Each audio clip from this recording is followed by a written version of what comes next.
உலக தமிழ் சொந்தங்களுக்கு வணக்கம். நான் உங்கள் வசந்த். முரசறைவாய் உங்களை வரவேற்கிறது. இன்றைக்கி நமக்கு நேர்காணல் யார்கிட்ட எடுக்க போகிறோம் அப்படின்னா, அவங்க எல்லாருக்குமே தெரிஞ்சவங்க தான். சீதாலட்சுமி அக்கா இதுக்கு முன்னால் ஒரு 6 தேர்தலில் நாம் தமிழர் கட்சி சார்பாக போட்டிட்டு இருந்தாங்க. 7வது முறையாகவும் சட்டமன்ற தேர்தலில் அக்கா போட்டியிடுறாங்க.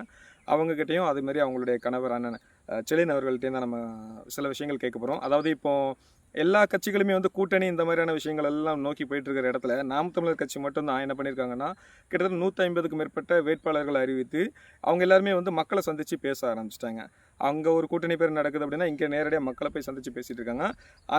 அதன்படி பார்க்கும்போது இன்றைக்கி ஒரு 10 நாட்களாக தொடர்ந்து மக்களை போய் பார்த்து வாகன பரப்புரை பண்ணிவிட்டு மக்கள்கிட்ட உள்ள எல்லா பிரச்சனைகள் எல்லாமே நேரடியாக போய் அவங்ககிட்ட பேசி ஒரு 10 நாள் பரப்புரை முடிஞ்சிருக்கு. இந்த 10 நாள் பரப்புரை அனுபவம் எப்படி இருக்குது, அந்த மாதிரி இவங்க கட்சிக்குள்ளே வரும்போது இவங்க குடும்பமாகவே வந்திருக்காரு. அதாவது நாம் தமிழர் உறவுகள் மட்டும்தான் எப்போவுமே எப்படின்னா ஒரு குடும்ப சகிதமாகவே வந்து இருப்பாங்க. கணவர் மனைவியாக இருப்பாங்க, பசங்க இருப்பாங்க, எல்லாருமே வந்து எந்த கட்சியிலுமே நீங்கள் பார்க்க முடியாது. நாம் தமிழர் கட்சியில் அந்த மாதிரியான ஒரு விஷயம் இருக்கும். அவங்கக்கிட்ட நம்ம சந்தித்து சில விஷயங்கள் கேட்க போகிறோம். வணக்கம் அக்கா. வணக்கம் அண்ணா. வணக்கம். ஆனால் பொதுவாக நாங்களே வந்து எல்லா இடத்துலையுமே கேள்விகள் கேட்டுக்கிட்டு இருப்போம். இந்த முறை ஒரு சின்ன ஒரு வித்தியாசமான முயற்சியில் நீங்கள் அவங்கக்கிட்டையும் அவங்க உங்ககிட்டயே கேள்விகள் கேட்டால் நல்லாயிருக்கும் அப்படின்ற மாதிரி நான் விரும்புகிறேன். செலியன் வணக்கங்க. கோபி கலைக்கல்லூரிலேயே என்னை உங்களுக்கு தெரியும். நான் பொருளாதாரத்துறையில் இருந்தாலும் நீங்கள் இயற்பியல் துறை தான் இருந்தாலும் எங்கள் பொருளாதாரத்துறையில் இருக்கக்கூடிய பேராசிரியர் உள்ளிட்டவர்களுக்கு நீங்கள் வந்து தேசிய மாணவர் படையில் மிக சிறப்பாக கல்லூரிக்கே பெருமை சேர்த்து டெல்லி வரைக்கும் போய் செரி பிளாசம் அவார்டு வாங்கினதுனால உங்களை பிடிக்கும். அன்றைக்கு ரொம்ப பொறுமையாக பண்பாக அப்படி இருந்தீங்க. ஆனால் இன்றைக்கு நாம் தமிழர் களத்தில் மட்டும் அப்படியே கொடுமையாக கத்திகிட்டே இருக்கீங்களே. நான் பணி செய்கிறேன் ஆனால் செய்யலைன்னு நாளைக்கே இன விடுதலை அடைஞ்சிடணும் அப்படின்னு நினைக்கிறீங்க. அது ஏன் இந்த மாற்றம் ஏன் உருவாச்சு? கோபி கலைக்கல்லூரியில் நாம் படிச்சுட்டு இருக்கும்போது நானும் ஒரு சாதாரண ஒரு மாணவன் தான். எல்லா மாணவர்களுக்கு இருக்கக்கூடிய ஒரு இயல்பான ஒரு விளையாட்டுத்தனமும் அப்படித்தான் இருக்க முடியும். ஆனால் இருந்தாலும் ஒரு பொது சேவை அப்படிங்கிறது அப்போது என் மனசுக்குள்ளே ஊறி இருந்தது. அதனால தான் என்சிசின்னு சொல்கிற தேசிய மாணவர் படையில் கம்பெனி சீனியர் அண்டர் ஆஃபீஸராக இருந்தேன். ஆர்டிசி போனேன். கல்லூரிக்கு ஒரு நாள் விடுமுறை கூட. அதனால தான் உங்களுக்கு தெரியுதுனே செலியன் அப்படிங்கிற எல்லா நண்பர்களாக இருந்து இல்லை கல்லூரிக்கு தெரிய வருது. அந்த ஒரு நாள் எனக்காக ஒரு நாள் கல்லூரிக்கு விடுமுறை விடும்போது தான் தெரியும். இன்னும் சொல்ல போனால் கல்லூரியில் என்சிசியில் இருக்கிறவங்க என்எஸ்எஸ்ல இருக்கக்கூடாது, என்எஸ்எஸ்ல இருக்கிறவங்க என்சிசியில் இருக்கக்கூடாது. நீங்க மட்டும் 2லயே இருந்தீங்க. நான் வந்து இதுல இருக்கிறது அதுல தெரியாம ஒரு 3 மாசம் வேலை செஞ்சுட்டேன்.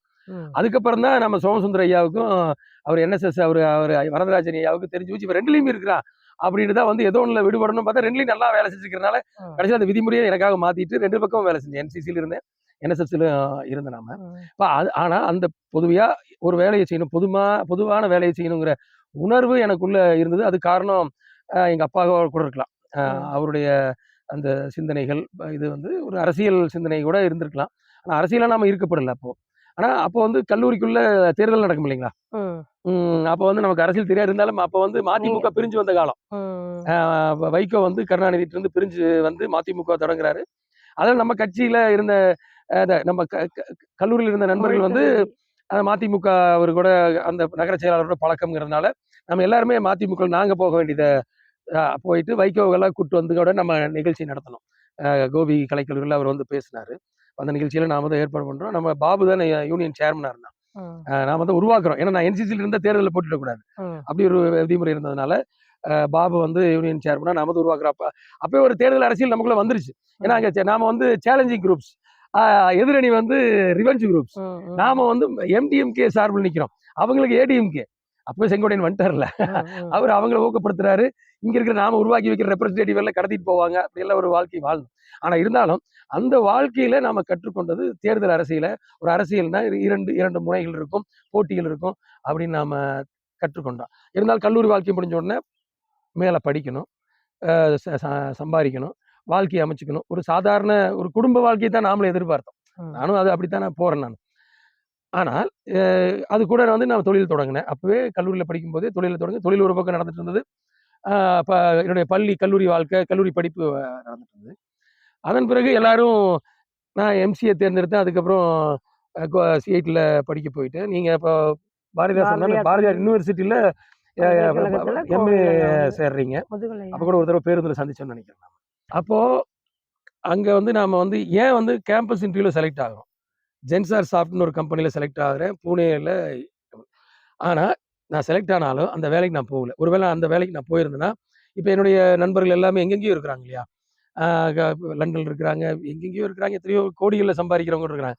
ஆனால் என்னை வந்து அந்த இடத்துல தடுத்து நிறுத்துது இயற்கை. என்னன்னா எனக்கு தொழில் இருந்து அப்பவே மாதம் ஒரு 70-80,000 நான் சம்பாதிச்சு தான் அந்த படிப்பு படிச்சுட்டு இருந்தேன். எனக்கு தொழில் இருக்கு. இந்த படிப்பை வந்து ஏன் வந்து ஒரு ஆசிரியராக நம்ம போயிட்டு, அதை எங்கள் அம்மா தான் சொன்னாங்க, படிச்சுட்டு தொழிலை மட்டும் பார்க்காத, அதை ஒரு ஆசிரியர் பணிக்கு போனால் கூட மாணவர்களுக்கு பயன்படும்ட்டு அம்மா நம்மளை வழி நடத்துறாங்க. அதனால கோபி கலைக்கல்லூரிக்கு ஆசிரியராக வந்தேன் நான். அப்பவும் வந்து ஒரு மாணவர்கள் ஒரு கீழே அந்த ஒரு கீழே இறங்கி வேலை செய்யணும் அப்படிங்கிற உணர்வு மேலோங்கி தான் நம்ம தொழிலையும் பார்த்துட்டு ஆசிரியர் பணியும் செய்கிறோம். அதன் பிறகு பண்ணாரியம்மன் பொறியியல் கல்லூரிக்கு போய் சேரணும்னு எம்இ முடிக்கணும்னு ஒரு சூழல் வருது. எம்இ முடிக்கிறோம். பண்ணாரியம்மன் பொறியியல் உதவி பேராசிரியராக போய் சேர்ந்து செய்யக்கூடிய காலகட்டம் 2009 வரை. அந்த 2009 தான் வந்து பார்த்தீங்கன்னா ஈழப்படுகொலை நடக்குது. ஈழப்படுகொலையை பற்றி, ஈழ போராட்டத்தை பற்றி நம்ம சிறிதாக தெரிந்து வைத்திருந்தோம். அதற்கு ஆதரவாக நம்ம ஆதரவு நிலைப்பாட்டில் இருந்தாலுமே ஒரு பேரழிவு கண் முன்னால நமக்கு ஒரு 3 நாட்கள்ல மிகப்பெரிய அழிவை நம்ம தமிழ் இனம் சந்திக்கும் போதுதான் நமக்குள்ள ஒரு மாற்றம் ஏற்படுது.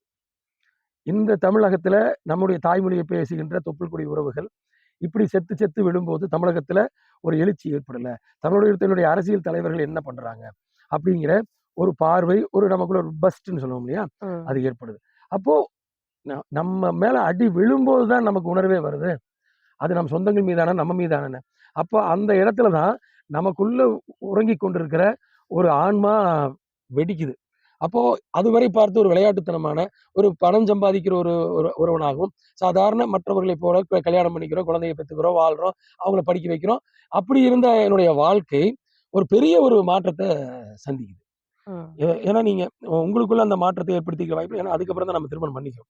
ஆனா ஏன் நான் இந்த இடத்துக்கு தலை போடுறேன்னா, ஒரு ஒரு இடத்துல ஒரு வெடிப்பு ஏற்படும் போதுதான் என்னுடைய பாதை எதுக்குள்ள நாம போகணும், நம்ம இனி வாழக்கூடிய வாழ்க்கை எந்த வாழ்க்கைக்குள்ள போகணும் அப்படின்னு வருது. அப்போ நம்ம சிந்திக்கிறோம், நம்ம வேதனைப்படுறோம், நம்ம அந்த அழுகை கேட்கறதுக்கு ஆள் இல்லை. கருணாநிதி நடிக்கிறார், ஜெயலலிதா தூட்டுறார், பிரபாகரனை கைது செய்யணும்னு சொல்றாங்க. இப்படிப்பட்ட ஒரு இது வந்து நமக்கு வந்து பெரிய ஒரு கோபத்தை ஏற்படுத்துது. நாம் கருணாநிதி நம்பித்தானே வாக்கு செலுத்தணும். முதல் வாக்கு கருணாநிதி தானே செலுத்தினேன். ஆனா அந்த கருணாநிதிக்கு அந்த உணர்வு வரலையே, ஒரு தலைவருக்கு உணர்வு வரலையே. ஆனா ஒரு கீழே இருக்கக்கூடிய ஒரு சாதாரண ஒரு கல்லூரி ஒரு ஆசிரியருக்கு வர்ற உணர்வு இந்த தமிழ் இனத்திற்கே தலைவர்னு சொல்ற கருணாநிதிக்கு வரலேங்கும் போது, அப்பா மகனுக்கு துரோகம் செய்தா அப்பா மேல மகனுக்கு கோபம் வருமா வராதா? பக்கத்து வீட்டுக்காரன் துரோகம் பண்ணா கோபம் வராது. அது அவன் இயல்பு, அதை எப்படி எதிர்கொள்றது தான் வரும். ஆனா நம்பிக்கை துரோகத்தை நாம பார்க்கும்போது ஒரு கோபம் வந்துதானே தீரும். அப்ப அந்த கோபத்தோட வெறியோட சுத்திட்டு இருக்கும்போது தான் அண்ணனுடைய பேச்ச கேட்கிறோம். குளப்பலூர்ல பொதுக்கூட்டத்துல தம்பி விஜயராகவன், வழக்கறிஞர் விஜயராகவன், அவர் திருமண பத்திரிகையை பார்த்து அது மூலியமா அந்த அவங்களோட தொடர்பு எடுத்து அண்ணன் வர்றதை கண்டுபிடிச்சு போய் அந்த குளப்பலூர்ல பொதுக்கூட்டத்தை கேட்கும் போதுதான் என்னுடைய அந்த உணர்வுகளுக்கான வாய்ப்பு ஏற்படுது. இல்லை அப்படின்னா நானும் முத்துக்குமார் மாதிரி ஒருவேளை தீ குடிச்சு செத்துருக்கலாம். ஏன்னா எங்க போய் சேர்றது, எந்த இடத்துல நம்முடைய உணர்வுகளை கொட்டி அதை வந்து தீர்வு காண்றதுங்கிறது இல்லைன்னா நம்ம அப்படித்தானே போவோம். அப்ப அந்த இடத்துலதான் அண்ணன் சீமானுடைய நாம் தமிழர் இயக்கம் அப்படிங்கிறத பார்த்து அண்ணனுடைய பேச்சை கேட்டுட்டோம். நமக்கான வாய்ப்பு கிடைச்சிருச்சு. அப்ப இயக்கம், அரசியல் கட்சி இல்லை, வெகுஜன மக்களை சந்திக்கிறது இல்லை, அண்ணனே மேல நெருப்பா பேசுறாரு. அப்படிங்கும் போது அவரை விட நம்ம கீழே இருக்கிறவங்க இன்னும் மேடையில பேசுறவங்க நெருப்பா பேசும்போது நம்ம கீழே பேசும்போது இன்னும் அந்த கோபம் வேகமும் அதிகரிக்குது இல்லையா? இந்த கோபம் வேகமும் அந்த உணர்வு அப்புறம் அண்ணனுடைய பேச்சை கேட்க அறிவா மாறுது. அப்போ அந்த உணர்வினால் விளையக்கூடிய அறிவு தான் உண்மையான அறிவு. அறிவால உணர்வு விளையாது. நமக்குள்ள அந்த உணர்வு அறிவு. அப்ப அறிவுபூர்வமான உணர்வு தளத்துல பயணப்படுறோம். தமிழ் தேசிய விடுதலை அப்படிங்கிறதே தெரியாது. அப்போ ஈழ விடுதலைனே தெரியாது. ஆனா பிரபாகரன் தலைவர், அவர் தான் நமக்கு தலைவர். அங்க ஒரு பெரிய போராட்டம், மக்கள் கொல்லப்பட்டாங்க, அதனால இவங்க ஆயுதம் தூக்குனாங்க. நான் ஏற்கனவே உங்களுக்கு தெரியும், நான் ராணுவத்துல போய் சேர்றது நமக்குள்ள இயல்பே அப்படி. அதனாலதான் என்சிசியில் இருந்தோம். ராணுவத்துல ஒரு ஆபீசர் ட்ரைனிங்கெல்லாம் நம்மள போகக்கூடிய சமயத்துலதான் அம்மா வந்து நீ படிச்சு முடிச்சதுக்கு அப்புறம் நீ போன்னு சொல்றாங்க. படிச்சு முடிச்சதுக்கு அப்புறம் அப்ப படிக்க எம்சிஏ படிக்கவே எஸ்ஐஏ செலக்ட் ஆனேன். உதவி ஆய்வாளர் பணிக்கு இதானா. அப்ப ஒரே மகன்கிறாள். அம்மா என்ன சொல்லிட்டாங்க, நீ வந்து ராணுவத்துக்கு கூட போ, ஆனா அந்த காவல்துறைக்கு போகாது, அது லஞ்சம் வாங்குற தொழில், அது போனா உனக்கு மரியாதை இல்லை அப்படின்னு சொன்னதுனால அப்ப இயல்புலேயே நமக்குள்ள ஒரு போர், அது அந்த போர் தந்திரங்கள், அந்த ராணுவத்துல சேரணும், இது இயல்பாவே நம்ம மனசுல இருந்ததுனால புலிகளுடைய போராட்டம் நமக்கு ஈர்ப்பா இருக்கு. இன்னும் சொல்ல போனா இந்த ராணுவ படங்கள் வந்ததுன்னு நான் பார்ப்பேன். அப்பெல்லாம் இந்த மொழியாற்றம் பண்ணி வராது, அது இங்கிலீஷ்லயே தான் இருக்கும், நமக்கு புரியாது. ஆனா இருந்தாலும் அந்த இது வந்து அதை பார்த்துட்டு அது இப்படியா அப்படின்னு நமக்கு தோணும். நான் இந்த மகாவீர் சக்கரான்ட்டு ஒரு போடுவான் ம். தூர்தர்ஷன்ல. அப்ப ம். நான் 7ஆம் கிளாஸ் 8ஆம் கிளாஸ் அப்படி அந்த மகாவீர் சக்கரா யார் யார் கொடுத்தாங்கன்ட்டு அதை வந்து அதை எடுத்து நாடகமா எடுத்து தொலைக்காட்சியில் அந்த நேரத்துக்கு போய் உட்காந்துருவேன். ஒளியும் மொழியும் போடுவேன், அதுக்கு போய் போக மாட்டேன், சினிமா பார்க்க மாட்டேன். ம். ஆனா அந்த மகாவீர் சக்கரா அவனுக்கு ஏன் கொடுத்தாங்க, அவன் எப்படி ராணுவத்துல இப்ப தன்னை அர்ப்பணிச்சா எப்படி போறான்னு இப்படி பார்த்து வளர்ந்தவனுக்கு ஒரு உண்மையான ராணுவம் தமிழ்ல பேசிட்டு ராணுவம் சண்டை போடும்போது ம். ம். எங்க இருக்கு வண்டி, எங்க இருக்கா, அங்க இருக்கா, இங்க இருக்கா, அந்த அவனை அடி, அங்க வந்திருக்கான் பாரு அடி, இந்த வாக்கி டாக்கில பேச எனக்கு பெருமையா இருக்கும். இந்த காவல்துறை வச்சிருக்கோம் அதை பேசுவேன். அங்க இதெல்லாம் வந்து ஒரு உண்மையான தமிழ்ல ஒரு உண்மையான ராணுவம் பேசிக்கும் போது நமக்கு அப்ப இப்பேற்பட்ட ஒரு ராணுவத்தை அழித்து விட்டார்களே அப்படிங்கும்போது அவங்க வரலாற தோன்றும், அவங்களுடைய பெருமைகள் தெரியுது. அப்ப அதுக்கான ஒரு தீர்வு எங்க வந்து வேலை செய்யணும் தெரியுது. அப்புறம் அண்ணன் வந்து இயக்கத்தை தொடங்குற அந்த இயக்கத்தை இது வந்து தீவிரவாத இயக்கம், இது மறுபடியும் துப்பாக்கி தூக்கும் அப்படின்லாம் சொல்லி நம்ம மேல அடக்குமுறை தெரியும். அண்ணனை தேசிய பாதுகாப்பு சட்டத்துல போட்டது இதுல எல்லாம் பார்க்கும்போது ஒரு பரிணாம வளர்ச்சி அடையுது இந்த தமிழ் தேசிய விடுதலை. தலைவர் அதுக்கப்புறம் சொன்னதான் ஞாபகம் வருது. எங்களுடைய போராட்ட வடிவம் மாறலாமே தவிர போராட்டத்துக்கான நோக்கமும் மாறாதுன்னு தலைவர் சொல்லுவார். அதை தான் நம்ம புரிஞ்சுக்கணும். அந்த போராட்டத்திற்கான களம் மாறுது. அப்ப அந்த களத்துல வந்து இயக்கமா இருந்ததை ஒரு டெமோக்ரட்டா ஜனநாயக பூர்வமான ஒரு அமைப்பா மாத்தணும், மக்கள் அரசியலா மாத்தணும். அண்ணன் வந்து நாம் தமிழர் கட்சியை தொடங்குறாரு. கட்சின்னு வரும்போது வணக்கங்க வணக்கங்க இப்படி நம்ம போட்டு தான் ஆகணும். வாக்கரசியல்ல அது செஞ்சுதான் ஆகணும். வேற வழியில் மக்கள்கிட்ட நம்ம வந்து மக்கள்கிட்ட போகும்போது அப்படித்தான் இயக்கமா இருந்து எது வேணாலும் பேசலாம். ஆனா ஒரு வாக்கரசியல் வரும்போது அப்போ வந்து நம்முடைய பண்பு மாறுது. ஆனா மனசுல இருக்கிற கோபம் வெறியும் மாறாது. இப்போ அந்த மக்களை பார்க்குறோம், நமக்கு இருக்கிறது ஏன்டா இந்த மக்கள் புரிஞ்சுக்க மாட்டேங்கிறாங்க அப்படிங்கிற மக்களுடைய கோபம் மனசுக்குள்ள அது சேர்ந்து போகுது. இப்படி செத்தானா உன்னோட வீட்டுல செத்தவனுக்கே அண்ணன் சொல்லுவார்ல, எவன் வெட்டுனானா அவன் வீட்லயே வாழை மரம் போய் நிக்குமாமா. அப்படி உன் இனத்தை அழிச்சவனுக்கே மறுபடி நீ ஓட்டு போட்டு தேர்ந்தெடுக்கிறீங்க. அப்ப மக்கள் மீதான கோபம், விரக்தி இது வந்து மனசுக்குள்ள ஒரு பக்கம் அழுத்தமா சேர்ந்து அதுக்கான தீர்வே இல்லையே. தீர்வு என்ன? தேர்தல் நேரத்துக்கு வேலை. அதுக்கு முன்னால வேலை செஞ்சோம்னா நம்ம மேல உங்க மேல 4 வழக்கு, என் மேல 4 வழக்கு இருக்குது. அண்ணன் 250 செஞ்சுரி 200 அடிச்சுட்டாரு, அது வேற விஷயம். இப்ப அந்த மாதிரி வழக்கு இது வந்து ஒரு தீர்வு, நீதிமன்றம் போறோம் இது இருந்தாலுமே மீண்டும் மீண்டும் இந்த ஞாபகங்கள் நமக்கு வந்துட்டே இருக்குல்ல. அந்த இப்ப படுகொலை காட்சிகள் சேனல் 4 வந்து 1 விழுக்காடு, அதுக்கு மேல 99 விழுக்காடான காணொலிகள் இப்பதான் ஒவ்வொன்னா வெளியில வந்துட்டு இருக்குது. அப்ப அதையெல்லாம் பார்க்கும்போது ஒரு உண்மையான தமிழனா, தமிழ் இனத்தை நேசிக்கூடிய தமிழை நேசிக்கூடிய ஒருத்தனா கோவம் வரணும்னு நினைக்கிறீங்களா? இல்ல அவன் அப்படியே ஆமாங்க எங்க இனம் கொல்லப்பட்டுருச்சுங்க, ஆமாங்க அப்படின்ட்டு நான் அமைதியா பேச முடியுமா? உங்க உணர்வு புரியுது. அது ஒரு சொல்லி முடிச்சிடுறேன். அப்போ அந்த மனசுக்குள்ள இருக்க கோபம், வெளியில இருக்கிற விரக்தி, இதையெல்லாம் காட்டக்கூடிய இடம் எதுவா இருக்குன்னு நினைக்கிறீங்க? நீங்க நிக்கக்கூடிய களம் இல்லைங்க, வீடு தானுங்க, பொண்டாட்டி தானுங்க. அங்கதான் வந்து சத்தம் போட முடியுங்க. இந்த கோபத்தை எல்லாம் காட்டினாலும், கோவிச்சுக்கிட்டாலும், பிடிச்சாலும், சண்டை போட்டாலும் திருப்பி சேர்ந்துக்கூடிய இடங்கிறது குடும்பம், அந்த 4 சுவர் தானுங்க. அதனால அந்த கோபத்தை போட்டு உடைக்கிறது தான். அதுவும் இல்லாம நீங்களும் அரசியல் கட்சியில வந்துட்டீங்களா? அரசியல் கட்சியில நீங்க தானே ஹீரோயின். அதாவது 6 ஹீரோயின், இப்ப 7வது ஹீரோயின் தேர்தல் பாதைக்கு கடந்து வர. அப்போ ஒரு எலெக்ஷன்ல நீங்க போட்டியிடும் போது நீங்க செய்ய வேண்டிய கடமையை இப்ப நான் அந்த இடத்துல நான் நின்று அதை செஞ்சிருப்பேனே, நான் இது நீ செய்யலையே அப்படிங்கிற நமக்கு அந்த கோபம் வரும்போது அதை நீங்க புரிஞ்சுக்காம நீங்க இருக்கும்போது இப்படி பண்ணணுமா அப்படி பண்ணணுமா, ஏன்னா உங்ககிட்ட உரிமை. வேற ஒரு பெண் வேட்பாளராக இருந்தா கேட்போம், என்னம்மா இப்படி பண்ணுமா அப்படி பண்ணுங்கம்மான்னு கேட்போம். அவங்க முடியல, சரி அவங்களால முடியலன்ட்டு நாம வந்து அமைதியாயிருவோம். ஆனா ஒரு மனைவி அப்படிங்கும்போது ஒரு உரிமை வந்துடுது. அந்த உரிமையின் வெளிப்பாடு அது வந்து நீங்க செய்யலன்னு நான் நம்பிட்டு நினைக்கிற கோபம். அது ஒருவேளை உங்க சூழலை கூட இப்ப கூட அண்ணனோட சூழலை புரிஞ்சுக்காம அண்ணன்கிட்ட நாம கோபப்பட்டுருது இல்லையா? அவரு கூட நம்ம நாமன்னு சொல்லுங்க நீங்க தெளிவா புரிஞ்சுக்காம அது மாதிரி கூட அந்த இடத்துல தான் நீங்க புரிய மாட்டேங்கிறீங்க. புரியுது எனக்கு உங்களோட உணர்வு. அதனால கோவப்படுறதுதான். அது எதுக்காகன்னா அந்த கோபம் ஒரு தாய் குழந்தைகளை கண்டிப்பது போல, ஒரு தகப்பன் தன்னுடைய மகனை கண்டிப்பது போல, ஒரு அண்ணன் தம்பி கண்டிப்பது போல. அது எதுக்காகன்னா அவங்க நல்லதுக்கு தானே. என்னுடைய நோக்கம் அண்ணன் சீமான் அவர்கள் முதலமைச்சர் ஆவதற்கு கோபி தொகுதியிலிருந்து ஒரு வேட்பாளரை வெல்ல வைத்து கொடுத்துடணும் அப்படிங்கிறத எனக்கு அண்ணன் கொடுத்திருக்கிற பணி.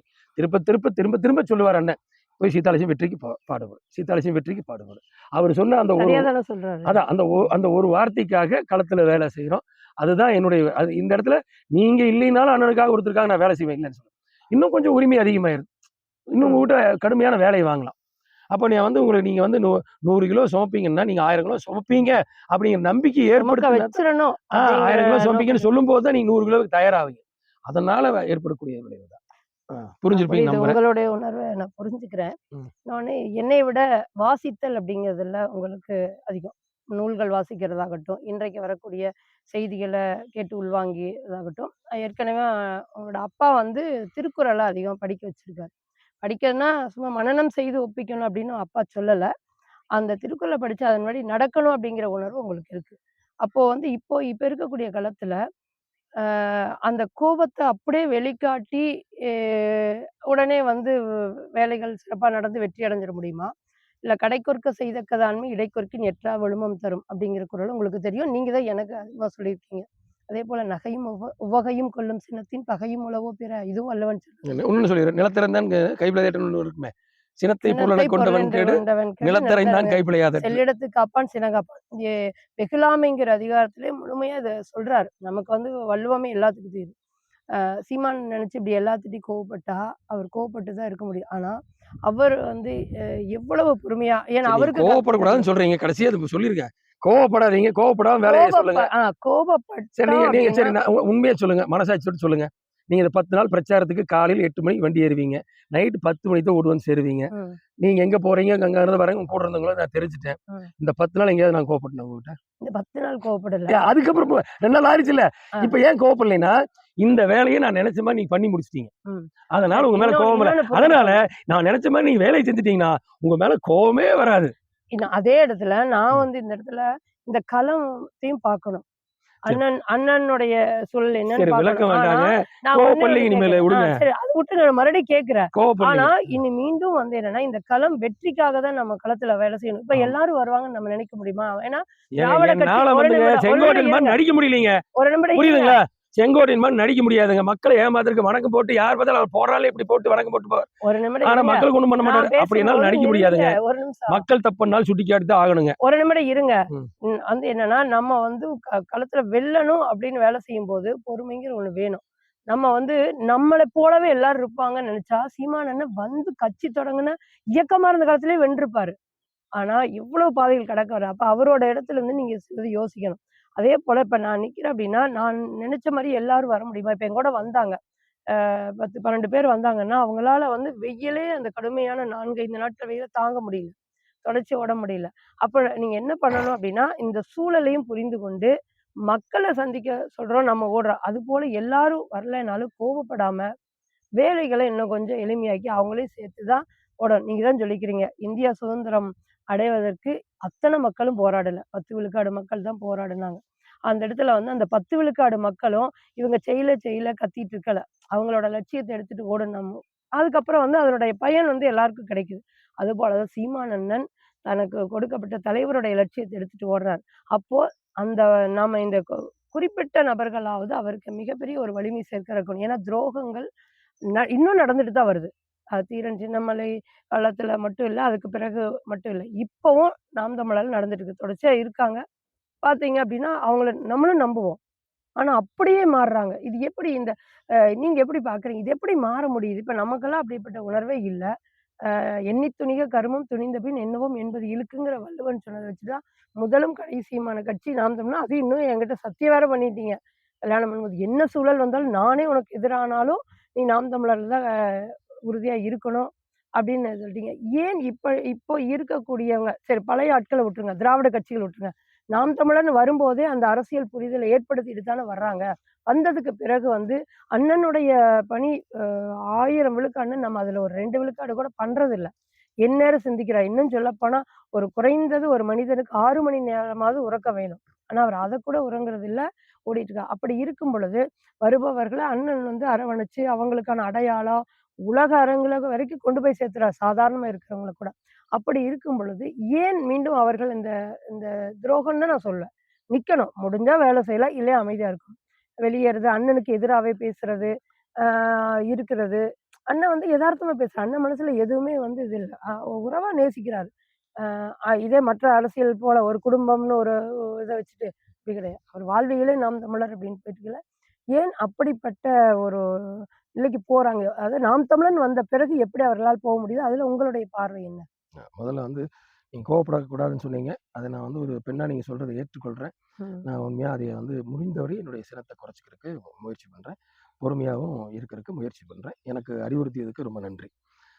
இப்போ நாம் தமிழர் கட்சியில வந்துட்டு, அதன் பிறகு கட்சிக்கு எதிராக கட்சிக்குள்ள இருந்துட்டே எதிரான வேலைகளையும் செய்யறது. அப்புறம் ஒரு கட்டத்தை தாண்டோன்னா கட்சியை விட்டு வெளியில போயிட்டு கட்சிக்கு எதிரான வேலையை செய்யறது. இந்த இந்த கூட்டங்கள் இருந்து கொண்டே தான் இருக்குது. இது ஒரு சிலர் சொல்லுவாங்க, நாம் தமிழர் கட்சிங்கிறது வந்து ஒரு வகுப்பறை, 6ஆம் கிளாஸ் மாணவர்கள் வந்தோடனே படிச்சுட்டு அது அது அப்படியே அந்த வகுப்பறையிலேருந்து போற மாதிரி நாம் தமிழர் கட்சியில் வந்துட்டு வந்துட்டு வெளியில போவாங்க அப்படின்னு கூட ஒரு சிலர் விமர்சனம் வைக்கிறாங்க. ஆனா நாம் தமிழர் கட்சிங்கிறது ஒரு புதிய சித்தாந்தத்தோட ஒரு தமிழகத்தில் உருவாக்கப்பட்ட கட்சி. இது கருக்கொள்ற இடம்னு பார்த்தீங்கன்னா ஒட்டுமொத்த தமிழர்கள் மத்தியில கருக்கொண்டதுதான். இப்போ வள்ளுவரே பிறப்புக்கும் எல்லா உயிர்க்கும் சிறப்பொவ்வா செய்தொழில் வேற்றுமையான் அப்படின்னு ஒரு திருக்குறளை எழுதுறாருன்னா, பிறப்புக்கும் எல்லா உயிர்க்கும் ஏன் சொல்றாருன்னா, பிறப்பின் அடிப்படையில ஏற்றத்தாழ்வுகள் அந்த நஞ்சு இந்த சமூகத்துக்குள், தமிழ் சமூகத்துக்குள் உள் நுழையுது அப்படிங்கிறது அவருக்கு தெரிஞ்ச பிறகுதான் இது தப்பு அப்படின்னு அந்த குறளா அவர் எழுத வேண்டியதா இருக்கு. அப்போ ஒரு சரியான சமூகமா வாழ்ந்துட்டு இருந்த தமிழ் சமூகத்துல சில தவறான கருத்துதங்கள் உள்ள வரும்போது அந்த சரியானது அடுத்த தலைமுறைக்கு கடத்தப்படும் தான் திருக்குறள் எழுதப்படும். முன்கூட்டியே அவர் உணர்ந்து அது அப்ப வரும்போதுதான் தெரியும், ஒரு பாம்பு இந்த ஓட்டை வழியா வருதுன்னு தெரிஞ்சுக்கப்புறம் தான் அந்த ஓட்டையை அடைப்போம். அது வரைக்கும் அந்த ஓட்டை இருக்கிறது நம்ம வீட்டுல பார்க்க மாட்டோம். நம்ம அந்த மாதிரி ஒரு நல்ல சமூகத்துக்குள்ள இது ஒரு தேவையற்ற ஒரு சித்தாந்தம், ஒரு கருத்தியல் உள்ள வருது, அதுக்கு மக்கள் ஆட்படுறாங்க. அப்படிங்கும் போது அவர் அதை மாற்றுவதற்கு முயற்சி பண்ணியிருந்திருக்கலாம், நமக்கு தெரியாது. அமைப்பு கட்டி இருந்திருக்கலாம். இன்னைக்கு வேற சில பேர் சொல்லுவா, திருவள்ளுவர் அமைப்பு கட்டினாரா? திருவள்ளுவர் எழுதிதான் வச்சாரு. மார்க்ஸ் தான் எழுதிதான் வச்சாரு. லெனின் தான் அமைப்பு கட்டினார். எங்க ரஷ்யால தான் கட்டினாரு. உலகம் முழுக்க அவரால் கட்ட முடியல. ஒரு ரஷ்யன், அவர் வந்து அவர் மன்னர் குடும்பத்துல பிறந்தவர், உயர் சாதியில் இருந்தவர். அந்த இடத்துல அவர் கீழே மக்களுக்காக வந்தார், அமைப்பு கட்டினார், விடுதலை புரட்சி ஏற்படுத்தினார். அவரும் நீங்க உடனே வந்து மார்க்ஸ் லெனின் இவங்களுக்காகவே நாங்க வாழணும்னு சொல்லிட்டீங்க ஒரு கூட்டம் தெரியுது. ஏன் திருவள்ளுவர் அன்னைக்கு அமைப்பு கட்டியிருக்க மாட்டாரா? 4000 வருஷத்துக்கு அமைப்பு கட்டினது அன்னைக்கு வரலாறு எழுத முடியுமா? இதெல்லாம் நமக்கு கோவம் வருது சிலர் வச்ச விமர்சனத்துக்கு. அந்த வள்ளுவர் எழுதி வச்சுட்டு போறாரு இல்லையா? அப்போ அந்த சமூகத்துல ஒரு தேவையற்ற ஒரு கருத்து வருதுன்னு எழுதி வைக்கிறார். அப்படி தமிழ் சமூகத்தினுடைய அந்த ஒரு தூய சமூகம் 4000 வருஷமா எத்தனை வருஷம் மாறி மாறி மாறி சீரழிஞ்சு வெவ்வேறு காலகட்டங்களில் வெவ்வேறு இதுல வந்து மாறி நின்று அது அந்த ஈழத்துல தமிழர்கள் அடி வாங்கும் போதுதான் அந்த தமிழ் தேசிய தலைவர் கூட சொல்ல ஆன்மா விழித்து கொண்டது, தமிழர்களின் ஆன்மா விழித்து கொண்டது அப்படின்னு ஒரு வார்த்தை பயன்படும். அப்ப அங்கதான் தமிழர்கள் நம்முடைய அந்த உண்மையை நாம் தமிழர்களாக இணையணும், அது காலத்தின் தேவைன்னு அங்க வந்து அந்த சிங்கள பேரினவாதத்தினுடைய அந்த ஒரு ஒரு நெருக்கடி ஒடுக்குமுறையில தான் தமிழர்கள் அங்க ஒரு அந்த சமயத்தில் நமக்கு இங்க அந்த ஒடுக்குமுறையில் நம்ம சந்திக்கல. சாதி ஒடுக்குமுறையை சந்திச்சோம், மொழி ஒடுக்குமுறையை சந்திச்சோம். ஆனா ஒரு இனத்தவே அழிக்கிற ஒடுக்குமுறை இங்க நம்ம சந்திக்கல. அதனால நமக்கு வந்து அது தேவைப்படலை. ஆனா இங்கேயும் மொழி போராட்டத்தில் எத்தனை பேர் செத்தான் அந்த இனத்துக்காக, தமிழ் மொழிக்காக. அப்ப இங்கேயும் அந்த போராட்டம், அந்த உணர்வு இருந்திருக்குது, கனலா இருக்குது.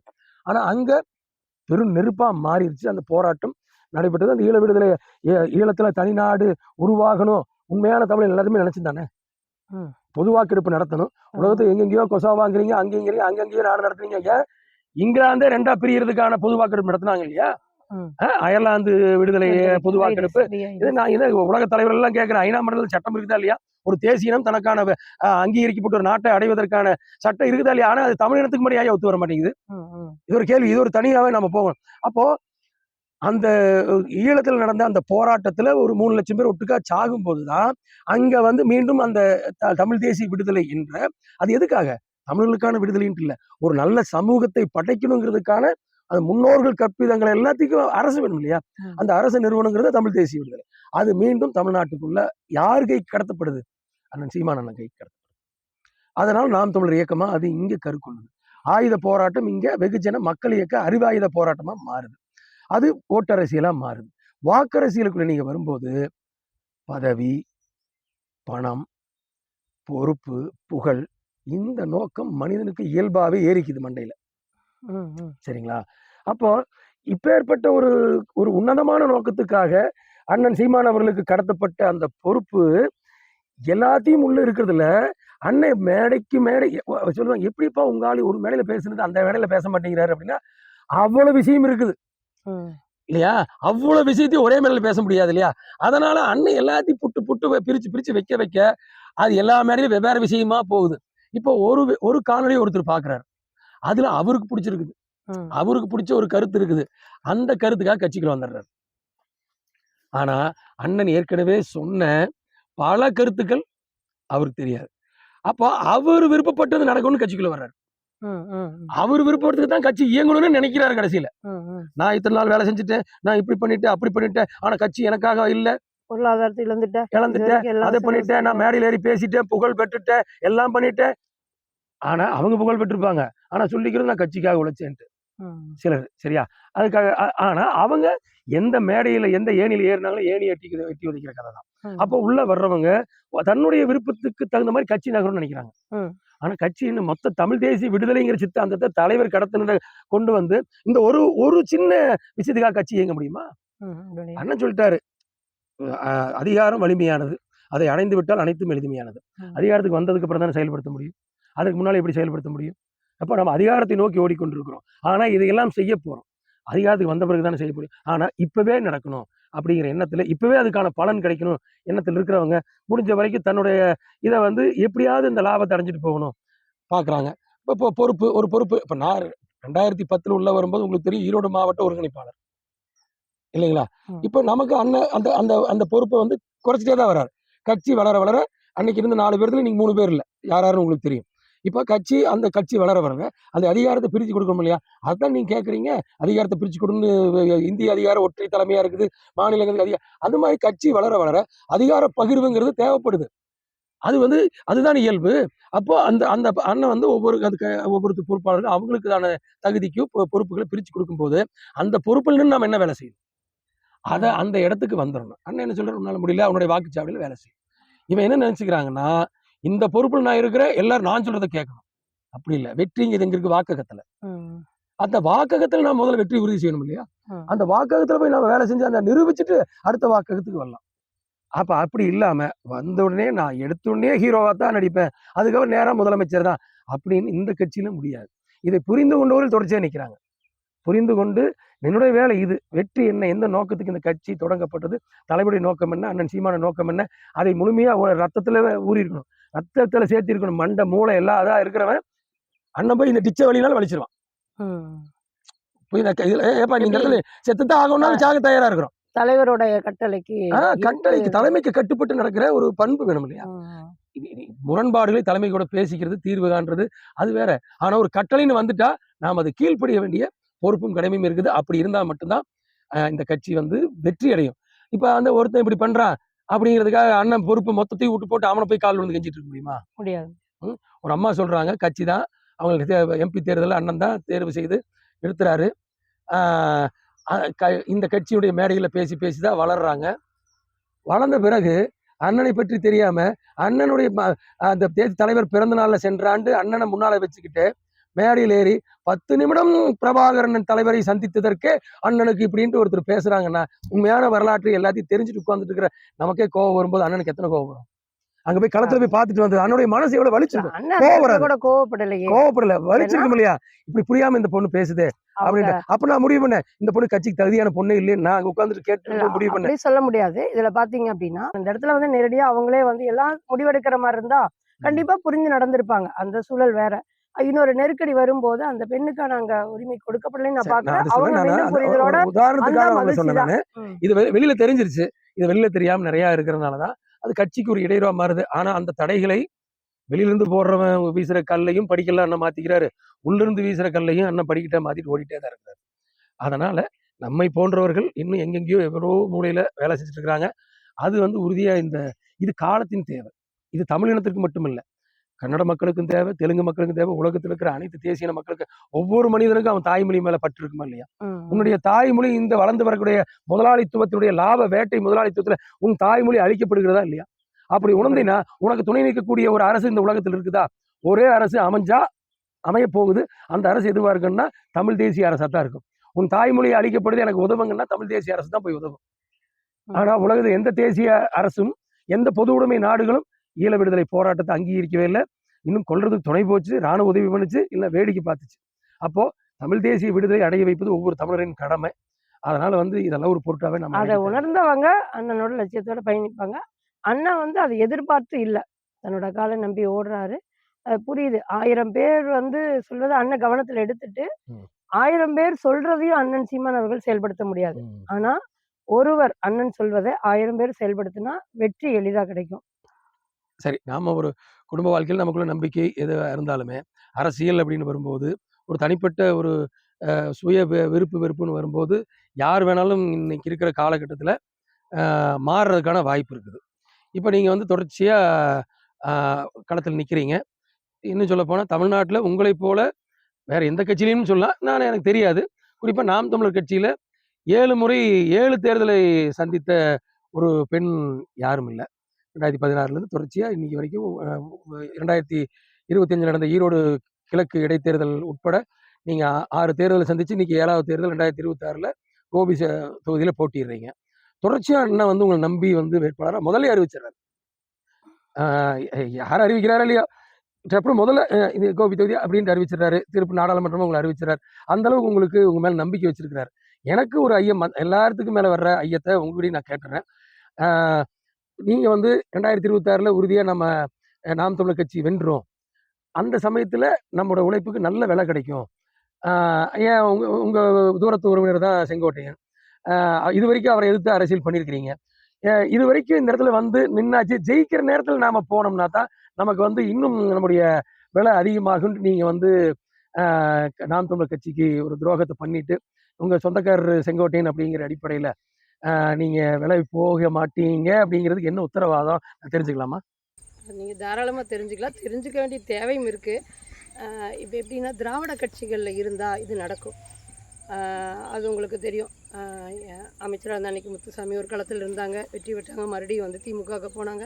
இப்போ அந்த திமுக அதிமுகவும் வெவ்வேறு அல்ல, ஒன்றுங்கிறதுக்கு இவர்களே நமக்கு வழிகாட்டிகளாக இருக்காங்க. இது வரைக்கும் இருந்தவங்க இங்கே இருப்பாங்க. இந்த கட்சி கொஞ்சம் தோல்வி அடைந்து அடுத்துல அங்கே வெற்றின்னு அங்கே போவாங்க. அதில் செந்தில் பாலாஜி அண்ணா ஆகட்டும், மற்ற இன்னும் நிறைய வரலாறுகள் இருக்குது. அது வந்து திராவிட கட்சிகள். அங்கே இருக்கக்கூடிய தலைமை எப்படிப்பட்டவங்கன்னு தெரியும். தலைமை எப்படி இருக்கோ அப்படி தான் அவர்களும் வேலை செய்கிறாங்க. அவங்களும் நான் தப்பு சொல்ல மாட்டேன், தவறே சொல்ல மாட்டேன். ஏன்னா அவங்க தலைமை அப்படி. ஆமாம், தலைவன் எப்படி இருக்காங்களோ அப்படி. ஆனால் நாம் தமிழர் கட்சியினுடைய இன்னும் சொல்லப்போனால் நான் சந்திக்கிற மக்கள்லாம் தலைவன்பாங்க. நான் தலைவர் சொல்கிறாங்களா இல்லை அண்ணனை சொல்கிறாங்களான்னு கொஞ்சம் யோசிப்பேன். அப்புறம் நானே கேட்கும்போது உங்கள் தலைவர் தாங்க, நம்ம தலைவர் தாங்க சீமான் அப்படிம்பாங்க. நான் அப்போ அவங்கள்ட்ட சொல்வேன் அண்ணன். என்னன்னு பார்த்தீங்கன்னா, இந்த நாம் தமிழர் கட்சியினுடைய தலைமை ஒருங்கிணைப்பாளர் இருக்கக்கூடிய நம்முடைய அண்ணன் சீமான் அவர்கள் இவர்களைப் போல அரசியல் பிழைப்பிற்காக இந்த களத்துக்கு வரல, சுயநல தேவைகளுக்காக வரல, புகழுக்காக வரல, பணத்துக்காக வரல. ஆனால் தலைவர் அவர்கள் கடத்தப்பட்ட அந்த லட்சிய உறுதியேற்று ஒரு தலைமையேற்று நிற்கிறார். அப்போது அவருக்கு எந்த வேட்பாளரை எப்படி போடணுங்கிறது அந்த இது நிச்சயமாக தெரியும். அதுலேயே வந்து விலை போக மாட்டாங்க. இப்போ நானும் இல்லை, மற்ற வேட்பாளர்கள்லாம் போடக்கூடிய வேட்பாளர்களை பாருங்கள், யாரையும் விலை பேசிடவே முடியாது. சரிங்களா? அது ஒன்று.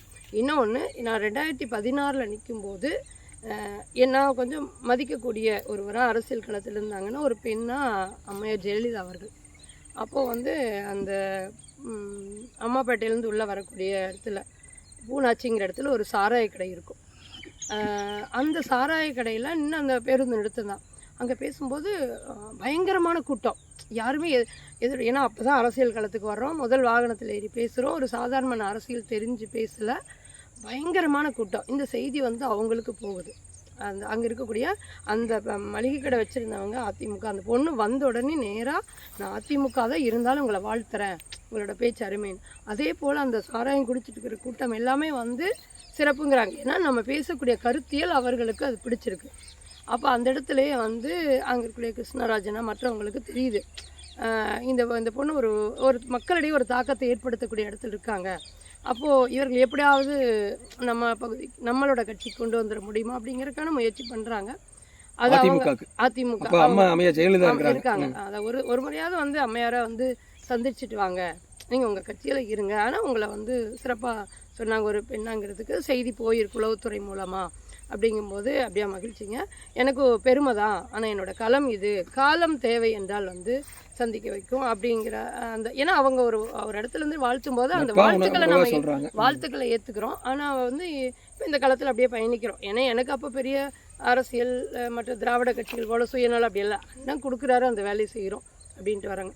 அதுக்கு பிறகு வந்து தொடர்ச்சி அப்போ அவங்க புரிஞ்சுக்கிறாங்க, நம்முடைய உறவுக்காரங்கள் தான் அதிமுகவில் பெரும்பான்மை இருக்காங்க. பொதுவாகவே நான் இந்த களத்தில் சொல்லுவேன், இந்த ஈரோடு மாவட்டத்தை பொறுத்த வரைக்கும் தொகுதி எதுவாக இருந்தாலும் அதிமுக இருக்கிறவங்க ஓரளவுக்கு மென்மையானவர்கள், அந்த வன்மம் இருக்காது. ஆனால் திமுக கொஞ்சம் ஒரு நம்ம சொந்தமே இருப்பாங்க, ஆனால் கொஞ்சம் தேவையில்லாமல் பாகன்னு என்ன சாமி அப்படிலாம் பேச மாட்டாங்க. கட்சினா கட்சி அப்படியே எதிரிகள் மாதிரி பார்ப்பாங்க. அதில் ஒரு சிலர் அந்த மாதிரி, எல்லாரும் அப்படி இல்லை. இப்போ இப்படிப்பட்ட சூழலில் தொடர்ச்சியாக நம்ம இயங்கிட்டு வரோம்.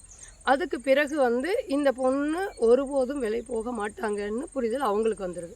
அந்த காலம் வந்து நான் பவானி எழுந்தது. அதுக்கு பிறகு தொடர்ச்சியாக வரும்பொழுது மற்றவங்கள்ட்ட கேட்டு கேட்டு பார்க்குறாங்க. அது எனக்கு தெரியும், தகவல் தெரியும்னா சிரிச்சுட்டு கடந்து போயிடும். அதுக்கு பிறகு கடைசியாக வந்து இப்போ இந்த ஈரோடு கிழக்கு இடைத்தேர்தலில் நிற்கும் பொழுது, அது திமுகவுக்கு எதிராக நாம் தமிழர் அண்ணன் வந்து என்னை நிற்க வைக்கும் பொழுது, அதில் கடைசி முயற்சியாக செய்து பார்த்துடணும்.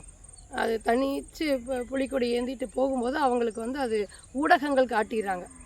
ஓரளவிற்கு வந்து நம்ம தனியாக நிற்கும் பொழுது ஊடகங்கள், சில ஊடகங்கள் காட்டிடுறாங்க. அதில் வந்து அவங்க வந்து நேரடியாக வர்றாங்க. அதில் பல உறவுகள்கிட்ட, இன்னும் சொல்லப்போனால் அதிமுக இருக்கக்கூடிய தம்பிக்கிட்டையும் சொல்லி விட்டுறாங்க. அவனும் வந்து கேட்குறான், உங்களுக்கே தெரியும், நீங்களே தான் இருந்தீங்க, அக்கா என்னக்கா உன்னை பற்றி தெரியும், இருந்தாலும் எனக்கு அதில் ஒரு 10 லட்சம் கிடைக்கும், ஏதாவது வாய்ப்பு இருந்தால் சொல்லு அப்படிங்கிறாங்க. அப்போ இப்படி வந்து அது போக மற்றவங்க நேரில் வந்து 1 கோடி கிடைக்கும்னு சொன்னாங்க. அது அது அது விடுங்க, அது எவ்வளவோ, நான் அது உள்வாங்கிறதே இல்லை. காரணம் எதுக்கு சொல்கிறேன்னா, இப்படிப்பட்ட சூழல்கள் இருக்குது. நேரடியாக வந்து தத்துவத்தின் மூலமாகவோ அண்ணனை நேரடியாகவோ அண்ணன் சீமான் அவர்களை போல் இன்றைக்கி ஒரு கட்சி தனித்து நிற்கிறதுக்கு இந்த மண்ணில் தைரியம் இருக்கா? எத்தனை ஆண்டு காலம் வந்திருக்கட்டும், எப்பேற்பட்ட அரசியல் தலைமைகளை வச்சிருக்கட்டும், அவங்களால தனிச்சு நிற்க முடியாதுங்களா? அப்போ அண்ணன் சீமான் அவர்கள் மட்டும்தான் இது சாத்தியம். காரணம் என்னென்னா, தத்துவம், சித்தாந்தம், நாம் தமிழர் கட்சி காலத்தின் கட்டாயங்கிறதுனால இயற்கையே வந்து அண்ணன் நகர்த்துது. தலைவருடைய இடைத்தேர்தலில் பேசுனாங்க. ஆமாம், அது ஏன் இங்கே பதிவு பண்ணுறேன்னா, அந்த சமயத்தில் அந்த செய்தியை தெரிஞ்சுட்டு கூட ஊடகங்கள் கேட்டாங்க. ஆனால் அந்த இடத்துல கூட நான் பதிவு செய்யலை. ஏன் அப்படின்னா, பலகீனத்தை வச்சு கூட நம்ம அந்த இடத்துல வாக்கு வாங்கிடக்கூடாது. எய்தவன் இருக்க அம்பை நோவதேன்னு திமுகவோட பலவீனமே வந்து நாம் தமிழர் கட்சியில் இருக்கக்கூடிய ஆட்களை காசு கொடுத்து விலை வாங்குறது பலவீனங்கிறீங்களா? ஆமா, ஒரு அதாவது நாம் தமிழர் வலிமையா இருக்குது, அவன் காசு கொடுத்தா விலை வாங்க முடியும், கருத்தியலா வெல்ல முடியாதுன்னு சொல்ல வர்றீங்க. உறுதியா வெல்ல முடியாது. ஆனா அந்த வந்தவங்க பாத்தீங்கன்னா உறவுக்காரங்களா வச்சுதான் பேசுறாங்க. நேரடியா ஸ்டாலின் அண்ணாவோ யாரோ வந்தெல்லாம் நம்மகிட்ட பேசுறது இல்லை. இது மூலம் முயற்சி பண்ணி பாக்குறாங்க. ஆனா இவர்களும் 100 விழுக்காடு உறுதியா வரல, 99 விழுக்காடு வாய்ப்பில்லை. அந்த அக்கா வந்து எனக்கு ஏற்கனவே தெரியும், வாய்ப்பில்லைங்கிறாங்க. அதனால எங்களுடைய சொந்த பணத்துல என்ன சொல் சொன்னாங்க? சொல்லும்போது பணத்துல என்ன சொல் சொன்னாங்க? என்ன சொல்லுங்க, பணம் அப்படிங்கிறதுல என்ன சொல்லி சொன்னாங்க? எத்தனை ரூபான்னு சொன்னாங்க? அது கோடிக்கணக்கில் 50 கோடியா 500 கோடியா எவ்வளோ வேணாலும். இன்னும் இப்போ அடுத்த திமுக ஆட்சிக்கு வந்தவங்களுக்கு அமைச்சர் பதவி கொடுக்குறோம், இன்னும் நிலங்கள் அது எப்படி சொல்கிறது? இன்னொன்று நம்ம அதுக்குள்ளே போய் கவனம் எடுத்தால் தான் அவங்க மீண்டும் சொல்லியிருப்பாங்க. எனக்கு அது உடன்பாடே இல்லை. இருந்தாலும் அவங்க வந்தவங்க என்னோட உறவுக்காரங்களை வந்து வரவே இல்லை. பாதி பேர் வந்து இங்கே பக்கத்தில் பனங்காட்டூர், ஓடத்துறை, கோபி எல்லாத்துல இருக்கிற உறவுகள்கிட்ட கேட்கும்போது, ஐயோ எங்கள் பிள்ளைங்க நாங்கள் நல்லது கெட்டதுக்கு போனால் கூட எங்களுக்கு அவமானம் அப்படின்ட்டு தவிர்த்துட்டாங்க. ஆனால் உங்கள் சொந்தக்காரங்களை வச்சு வந்திருக்காங்க. அப்போ அந்த இடத்துல வீட்டுக்கே வரும்பொழுது நான் அந்த இடத்துல உறவாக அந்த தம்பிகள்கிட்ட நான் பேசி தான் ஆகணுங்கிற முறையில், தம்பி உனக்கே தெரியும், நன்றி வணக்கம் நாம் தமிழர் அப்படின்ட்டு நம்ம அவங்க புரிஞ்சுக்கிறாங்க, புரியுதுங்கக்கா அப்படின்ட்டு புரிஞ்சுக்கிறாங்க. இது வந்து நீங்கள் கேட்டதுனால நான் இந்த இடத்துல பதிவு பண்ணுறேன். ஆனால் இன்னும் இதில் என்ன அப்படின்னா, அவங்களுக்கும் தெரியும் இவங்க இப்படி தான் இருந்தாலும் வாய்ப்பு இருக்குமா அப்படின்னு அந்த தலைமை, திமுகவுடைய தலைமை இந்த முயற்சி எடுக்கிறாங்க. சரிங்களா? நாம் தமிழர் இப்போ அண்ணன் சீமான் அவர்கள் இது இப்படி நான் மட்டும் இல்லை, பல இடங்களிலும் வேட்பாளர் இப்படி வலிமையாக நிற்பது திராவிடம் வீழ்வதற்கான ஒரு எத்தனை நாளைக்கு நீங்கள் விலை கொடுத்து வாங்கிட முடியும்? நம்ம உறுதியாக நிற்கிறவங்கள, லட்சிய வெறி கொண்டு நிற்பவர்களை இந்த பணம் எதுவுமே செஞ்சிட முடியாது. அதனால் வந்து நான் ஒருபோதும் விலை போக மாட்டேன் அப்படிங்கிறது மற்ற இப்போ எல்லா கட்சிகளுக்கும் தெரியும். முதலே தெரிஞ்சாலும் ஒரு முயற்சி எடுத்து பார்க்குறது, போடுவோமே வாய்ப்பு இருக்குமா அப்படின்னு பார்க்கலாம் அப்படின்ட்டு. ஏன்னா அது அவங்க தலைமை சொல்லும்போது அதை செஞ்சு தான் ஆகணும். நாங்கள் போய் கேட்டு இப்படி தான் சொன்னாங்கன்ட்டா சந்திச்சோன்ட்டு தலைமைக்கு தெரிஞ்சிட்டா கூட போதும்ல. ஆனால் இப்போ நான் எப்படி பார்க்குறேன்னா, திமுகவில் இருக்கக்கூடியவர்களாகட்டும், அதிமுகவில் இருக்கக்கூடியவர்கள், இங்கே இருக்கக்கூடிய சொந்தங்கள் உண்மையிலுமே நல்லவங்க தான். காரணம் என்னென்னா, அவர்களுக்கு தெரியாது, காலங்காலமாக ஒரு அரசியல் வருது, ஒரு பசப்பு வார்த்தைகளை சொல்கிறாங்க, ஒரு தலைமையேற்று நிற்கும்போது நம்மளுடைய இந்த சிக்கலுக்கு இவங்க தீர்வு ஆயிடுவாங்களா அப்படின்ட்டு தான் அவங்கள நம்பி திமுகலையும் அதிமுகலையும் இருக்காங்களே ஒழிய இல்லை அப்படிங்கிறது கிடையாது. நமக்கு ஒரு ஏன்னா விவசாயிகளாகட்டும், இந்த மண் சார்ந்த தொழில் செய்யக்கூடிய நெசவாளராகட்டும், மண்பானை செய்கிறவங்களாகட்டும், இந்த மண் சார்ந்த தொழில்கள் எல்லாம் வந்து போகும் பொழுது என்ன பண்ணுறாங்க, யாரோ ஒருத்தர் நம்மளுக்கான ஒரு வாய்ப்பு கொடுத்துட மாட்டாங்களா அப்படின்னு நிற்கிறாங்க. அந்த வகையில் வந்து என்னென்னா இவர்கள் இதுவரை ஏமாற்றிட்டாங்க. இப்போ மக்கள் புரிஞ்சுட்டாங்க. ஆனால் இன்னும் ஓரளவுக்கு நம்ம வந்து புரியாத மக்களிடம் இணையதளங்களை பயன்படுத்தக்கூடிய இளைஞர்கள்லாம் புரிஞ்சுட்டாங்க. புரியாதவங்கள்ட்ட நம்ம வந்து கொண்டு போய் சேர்த்த வேண்டியதாக இருக்குது. எப்படி கொண்டு போய் சேர்த்த போறீங்க? 10 நாள் பிரச்சாரம் பண்ணிட்டீங்க. ஆமாம், இனி எப்படி கொண்டு போய் சேர்த்த போறீங்க? தொடர்ச்சியாக வந்து மீண்டும் வந்து அந்தந்த பகுதி சார்ந்து வீடுகளுக்கு நம்ம ஒரு பகுதியாக போகிறது, அது ஒன்று. அதுக்கப்புறம் தொடர்பு எண்கள் முதல்ல வந்து 2500 3000 பேர் வந்து கோபி தொகுதியில் இருக்காங்க, உறுப்பினர்களாக இருக்காங்க, நாம் தமிழர் உறுப்பினர்களாக. அவர்களை சந்தித்து அவர்களுடைய வீட்டுக்கு போயிட்டு, நான் பெரும்பாலும் அழைக்கும் பொழுது எல்லாருமே பணிக்கு போயிடறேங்க்கா, மீண்டும் சந்திக்கிறேன் அப்படிங்கிற மாதிரி சொல்கிறாங்க. இருந்தாலும் நம்ம உறுப்பினர்களை சந்திக்க போறீங்க, உறுப்பினர்களை சந்திக்கிறோம். அடுத்தது அந்தந்த உறுப்பினர்கள் மூலமாக அந்தந்த ஊர்களுக்கு போய் மக்களை சந்திக்கிறோம். நேரடியாக வீடுகளுக்கு போய் என்ன சொல்ல போகிறோன்னா, நீங்கள் சிந்திச்சு வாக்களிங்க, ஆனால் உங்களுக்கு இருக்கக்கூடிய சிக்கலை சந்திச்சு சொல்ல போறீங்க, நீங்கள் என்ன செய்ய போறீங்கன்ட்டு. அப்புறம் சிக்கலை சொல்லுங்கிற. அது மட்டும் இல்லாமல் அடுத்த கட்டமாக வந்து என்னென்னா, மீண்டும் வந்து இப்போ மாநாடு வருது, மாற்றத்தை விரும்பும் மக்கள் மாநாடு. இந்த மாநாட்டுக்கு நம்ம உறவுகளை அழைச்சிட்டு போகிறதுக்கான ஒரு முயற்சி எடுக்கணும். ஏன்னா இது குடும்பத்துக்கான. சரிங்க, ஒரு 500 பேர் வராங்க, எப்படி அழைச்சிட்டு போவீங்க? 500 பேர் வந்து வாகனத்தில் அழைச்சிட்டு. ஒரு பேருந்து எடுத்தால் 30,000 செலவாகும். 50 பேர் 60 பேர் போகிறோம்னா 6 பேருந்து பேரும் 2 லட்ச ரூபா பணம் வேணும். என்ன பண்ணுவீங்க? அதுக்கு ஒரு முயற்சி எடுத்துக்கிறது. தங்களால் இயன்ற தொகை. ஏன்னா தலைமை அண்ணன் சொல்லிட்டாரு, எனக்கு கொடுக்க வேண்டாம், ஆனால் நீங்கள் வந்து இந்த தொகுதிக்குள்ளே நீங்கள் வரதுக்கான முயற்சி எடுத்துக்கோங்கிறாங்க. பேருந்தே வேண்டாம், நேராக வந்து உங்கள்கிட்டயே பணம் இருக்கா? இல்லை எங்கிட்ட பணம் இருக்குன்னா, இப்போ நான் என்கிட்ட இருக்கலாம், நான் போட்டு செய்யக்கூடிய, ஏன்னா அந்த கட்டாயம்னால எடுத்துகிட்டு போகலாம். ஆனால் நான் அந்த இடத்துல என்னென்னா ஒரு அதிகார திமிரோடு ஆயிடக்கூடாது.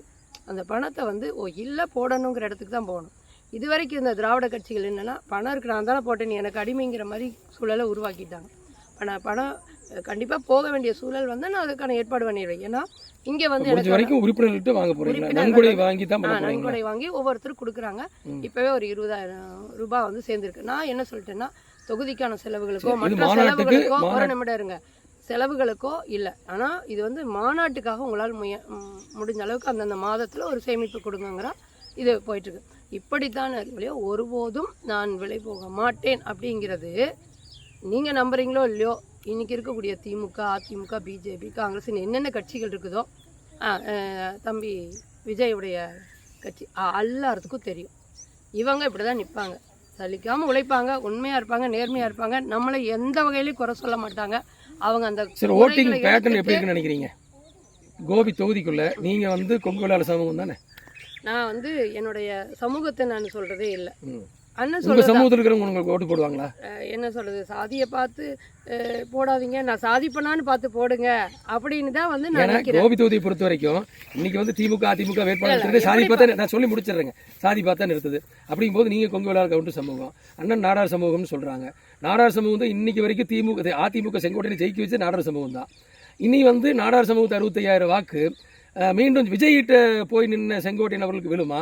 இல்லை நம்ம சொந்தத்தில் வர்றாருப்பா, முதலமைச்சர் கேண்டிடேட் இருக்கிறாரு, சீமான் இருக்கிறாரு, அவருக்கே நம்ம போட்டலாம்ப்பா, கல் இறக்கிறதுக்கு அனுமதி கொடுக்குறாங்கிறாரு, சாராய கடையை மூடுறேங்கிறாரு, அதுவும் இல்லாமல் நம்ம பசங்க எல்லாம் இந்த சாராயத்தை குடிச்சு தான் நாசமாக போகிறானுங்க, அப்படிங்கிற அடிப்படையிலையாவது இனி இந்த நாடாருடைய 65,000 ஓட்டு வந்து உங்களுக்கு வந்து நீங்கள் வெற்றி பெறக்கூடிய வாய்ப்பு இருக்குதா?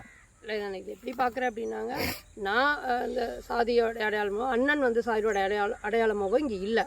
ஆனால் இந்த சமூக இயங்கியல்ல அவங்க வந்து இந்த சாதி இருந்தால் அது நான் ஒன்றும் பண்ண முடியாது, அவங்க மனசுக்குள்ளே வச்சுருக்கலாம். ஆனால் எப்படி பார்க்குறாங்கன்னா, அண்ணனுடைய செயல்பாட்டுக்கு தான் வாக்கு விழுகுது. அண்ணனுடைய செயல்பாடுகள் என்ன அப்படின்னா, செங்கோட்டையன் அவர்கள் அந்த நீங்கள் சொல்லக்கூடிய பணியேறக்கூடிய சமூகத்தை வச்சு தான் தன்னோட வாக்குகளையும் வெற்றி உறுதி செஞ்சார். அதில் குறிப்பாக நம்பியூர் பகுதியில் தம்பிங்கிற ஒரு அண்ணா வச்சு தான் வந்து பல வேலைகளை செய்கிறாங்க. மீண்டும் என்ன நம்பி அவங்க வாக்கு செலுத்தினாங்க, அதுதான். ஆனால் சீமான் அண்ணனை அவங்க எப்படி பார்க்குறாங்க அப்படின்னா, காமராஜருக்கு பிறகு இந்த மண்ணில் வந்து நமக்கான ஒரு தீர்வை கொடுக்கக்கூடிய ஒருவர், நம்முடைய வாழ்வாதாரத்தை உயர்த்தக்கூடிய ஒருவர், இந்த பனை தொழிலை பாதுகாக்கக்கூடிய ஒருவர், அப்படி தான் பார்க்குறாங்க நான் பார்த்த வகையில். இருங்க, ஒரு நிமிடம் இருங்க. அதனால தான் வந்து என்னென்னா, இப்போது செங்கோட்டையன் அவர்களே தொடர்ச்சியாக நின்றுட்டு இருந்தார்ல, நீங்கள் பாருங்கள், தொடர்ச்சியாக நின்று வெற்றியும் பெற்றார். ஆனால் ஏன் இப்போ மட்டும் ஒரு பயம் வருது? ஏன் பயம் வந்துச்சு? ஏன் நின்றுக்கலாம்ல? இப்போ அவரே எடப்பாடியோட இருந்தா தோத்துருன்னு உறுதிப்படுத்திட்டாரு. ஒரு நிமிடம் இருங்க, அவர் ஜெயலலிதா இருக்கும்போது மற்ற இருக்கும்போது இவர் ஒரு பெரிய ஆளுங்க. இந்த எடப்பாடியோட இருந்தா தோத்துருவேன்னு முடிவு பண்ணிட்டாரு. நான் சொல்றது கேளுங்க, கோபி தொகுதிக்குள்ள இவர் தானே, இவரை தாண்டி வந்து அதிமுக நேரம் ஆகுதுங்க, சீக்கிரம் சொல்லி முடியுங்க. இங்க இருங்க நேரம் ஆகுது அப்படின்னா அதாங்க. நீங்க நிறுத்திட்டு இது போய்க்கோங்க. ஒருவேறு புள்ளி என்ன, எடப்பாடியோட நின்னா செங்கோட்டையன் தோத்துருவேன் முடிவு பண்ணிட்டாரு. அப்படி எல்லாம் அதுதான். இல்லைங்க. அப்புறம் வேற என்னங்க, அப்படி அங்கே இருப்பாருல்ல. அன்னைக்கு எது இருக்கும்போது விஜய் கூட போற, விஜய் கூட காசு வாங்கிட்டாரா? அன்னைக்கு விஜய் இருக்கும் கூட காசு வாங்கிட்டு தான் செங்கோட்டையன் போயிட்டாரா? அன்னைக்கு இருக்கும்போது அப்புறம் சொல்லுங்க, அதையாவது வெளிப்படையா சொல்லுங்க. எடப்பாடியோ நின்று ஜெயிப்பாருன்னா எதுக்காக விஜய் ஜெயிச்சு போறாரு? காசு வாங்கினாரு இல்லையான்னு செங்கோட்டையனை போய் கேளுங்க. என்னைய ஏங்க கேளுங்க. நான் உங்களுக்கு நீங்க தான் வேட்பாளர், உங்களுக்கு தெரியணும்ல. செங்கோட்டையன் ஏன் ஏங்க கட்சியில ஏன் வெளியில வந்தாரு? கட்சியில இருந்து ஏவான்னு சொல்ல விட்டா தானே ஆகும். நீங்க அதை விரைவா சொல்லுங்க. நான் சொல்றேன். நீங்க நான் என்ன கேக்குற சொல்றேன், கேள்விக்கு என்னால பதில் சொல்ல நான் முடியாது. என்ன சொல்றேன்னாங்க, நான் என்ன இனி எடப்பாடியோடு இருந்தா கொங்கு வெள்ளாள கவுண்டர் ஓட்டு தான் வரும், மத்த எந்த சாதி ஓட்டும் வராது. நான் நாடார் ஓட்டு வெட்டி தான் இது வரைக்கும் ஜெயிச்சுட்டு இருந்தேன். நீ நாடார் எல்லாம் சீமானுக்கு போட்டானா இங்க நான் வந்து எல்லாருமே நாம தோத்து போயிடுவோம், அவமானப்பட்டுருவோம். அதனால அடுத்தது இமேஜ் விஜய் வருது, அங்க போய் ஒட்டிக்கலாம் அப்படின்னு போயிட்டாரு. நான் குற்றச்சாட்டு வைக்கிறேன். அது நீங்க மகிழ்ச்சியா வைங்க, அவர்கிட்டயே போய் கேளுங்க, இல்ல ஊடகத்துல பேசுங்க. என்ன அது சொல்லிட்டு இன்னைக்கு அவர் தான் மறுப்பு தெரிவிக்கணும். இது எப்படிதான் இந்த பேட்டி போக முடியல, நான் வெளிப்படையா கேட்டு நான் உயிருக்கு அச்சமில்லாம தான் கேட்கிறேன். என்னை பொறுத்த வரைக்கும் நான் எப்படி பாக்குறேன் அப்படின்னா, இன்றைக்கு அண்ணன் சீமான் அவர்கள் இதுவரைக்கும் சிக்கல்கள் தீர்க்கப்படலை. எத்தனை நாளைக்கு நடிக்க முடியும்? அவர் செங்கோட்டையன் அவர்களுக்கு ஒரு அச்சவர் இதுவரைக்கும் இருந்தவர் 50 ஆண்டுகள் அவர் தானே வெற்றி பெற்றாரு. ஏன் வந்து இப்போ இப்படி ஒரு சிக்கல், கட்சிக்குள்ள ஒற்றுமை இல்லைன்னு அங்கே பேச எடப்பாடியார் தலைமையில் இருந்து நிற்க வேண்டியதான். கோபி தொகுதி அமைதியாக இருந்தால் அவங்களுக்கு தான் கொடுப்பாங்க. இப்போ பவானி தொகுதியில் கேசி கருப்பண்ணனா இருக்கார், அவர் பாட்டுக்கு தான் இருக்காரு. அதே போல் அன்னைக்கு மட்டும் இன்னும் இவரா தலைமையாக இருந்தார். ஜெயலலிதா அவங்களுக்கு கீழே இருந்தாங்க, எம்ஜிஆர் அவங்களுக்கு கீழே தானே இவர் இருந்தார். இந்த கோபி தொகுதி தானே கோட்டையை வச்சு இருக்கணும் தானே. காரணம் என்ன அப்படின்னா, மக்களுக்கான சிக்கலை தீர்க்கக்கூடிய இடத்துல நம்ம இல்லை, தீர்க்கலை இது வரைக்கும். அதனால மக்கள் எதிராக மாறுறாங்கிறது புரிஞ்சுட்டாரு. அதனால அடுத்தது எங்க தனக்கான புகழ் வெளிச்சம், அவர் சார்ந்த கொங்கு வெள்ளாள கவுண்டர் கூட போட மாட்டாங்க இனிமேல். அந்த ஊருக்குள்ளே எதிர்ப்பு தானுங்க. எந்த ஊருக்குள்ளீங்க? குள்ளம்பாளையம். அங்கேயே எதிர்ப்பு, அங்கேயே ஓட்டு வாங்கி ஜெயிக்க மாட்டாரு அவரு. காரணம் என்னன்னா, மக்கள் வெளிப்படுத்திட்டான்னு சொல்றீங்க. இப்போ நீங்க இந்த கேள்வி கேட்டதுனால நான் இவ்வளவு தூரம் சொல்ல வேண்டியதா இருக்கு, சரிங்களா? ஆனா மற்ற இன்னைக்கு இருக்கக்கூடிய அனைத்து இந்த கட்சிகளுக்குமே அங்க இருக்கக்கூடிய பொறுப்பாளர்களுக்கு தெரியும் இந்த பொண்ணு விலை போக மாட்டாங்க. இன்னும் சொல்ல போனா பிஜேபியில் இருக்கக்கூடிய சொந்தங்கள், மற்ற திமுக அதிமுக கூடிய சொந்தங்கள் எங்கிட்ட ஈரோடு கிழக்கு இடைத்தேர்தல் முடிஞ்சோன்னு நான் கோபிக்கில் வரும்பொழுது சொன்னது என்ன அப்படின்னா, பரவாயில்ல நம்ம பொண்ணை இவ்வளோ தைரியமாக இவ்வளோ ஒரு சூழலையும் சமாளித்து நிற்கக்கூடிய அளவுக்கு உருவாக்கியிருக்காங்கன்னா அது சீமானுக்கு தான் நன்றி சொல்லணும். உண்மையாலுமே வந்து நமக்கு பெருமை ஏற்படுத்தி கொடுத்துருக்காரு. நம்ம பொண்ணு தான். அந்த இடத்துல வந்து கட்சி வேறு தான், ஆனால் நேருக்கு நேர் பார்த்து எனக்கு வாழ்த்து சொன்னாங்க. இது வந்து சீமான் அவங்க சொன்னது, நான் அண்ணன் சொல்கிறேன், அவங்க தலைவர் பார்ப்பா நம்ம பொண்ணை உருவாக்கி நிறுத்திட்டால நமக்கு தானே பெருமைங்கிறாங்க. நான் சொன்னேன், அண்ணா நீங்கள் வேறு கட்சி தானே இருந்த என்னப்பா, அது சீமான் வந்து இதுக்கு அந்த வேலையை செய்திருக்கால, நாங்கள் நிற்க வைக்க முடியுமா அப்படின்னு சொல்கிறாங்க. இப்போ இதெல்லாம் வந்து என்னென்னா நீங்கள் கேட்டதுக்காக சொல்கிறேன், இல்லைன்னா இது கூட சொல்லியிருக்க மாட்டேன். அன்றைக்கு ஈரோடு கிழக்கு இடைத்தேர்தல் கேட்கும்போது நான் எந்த செய்தியாளர்கிட்டையும் சொல்லலை. காரணம் என்ன அப்படின்னா, இதவன் இருக்க அம்பை நோவதேன் அப்படிங்கிற மாதிரி அது தேவையும் கிடையாது. எப்பவுமே எந்த ஒரு செயல் செய்தாலும் அண்ணன்ட்ட கேட்டு செய்வேன். அப்போ அதை அவசியமில்லை விட்டுனாங்க. அதுதான் வந்து அந்த இடத்துல வந்து அண்ணன் சீமான் அவர்கள் தலைவருடைய லட்சியத்தை ஏற்று நிற்கிறார் பார்த்தீங்களா. அந்த இடத்துல ஒரு தலைவன் சொல்லக்கூடிய அளவுக்கு நிற்கிறாருன்னா அது அவசியம் இல்லைங்கிறார். நம்ம நோக்கம் என்ன, மக்களை சந்தித்து சிக்கல்களை தீர்க்கறதுக்கு தான் நிற்கிறோம் அப்படின்ட்டு அதை கூட வந்து அவர் தவிர்க்கிறார் அப்படின்னா அது எனக்கு ரொம்ப பெருமையாக இருந்தது. அதனால் எந்த ஒரு சூழல்லையும் உறுதியாக இறுதி வரை அண்ணன் சீமான் அவர்களோடு நின்று வெல்வோம். நாம் தமிழர் கட்டாயம் வெல்லும்.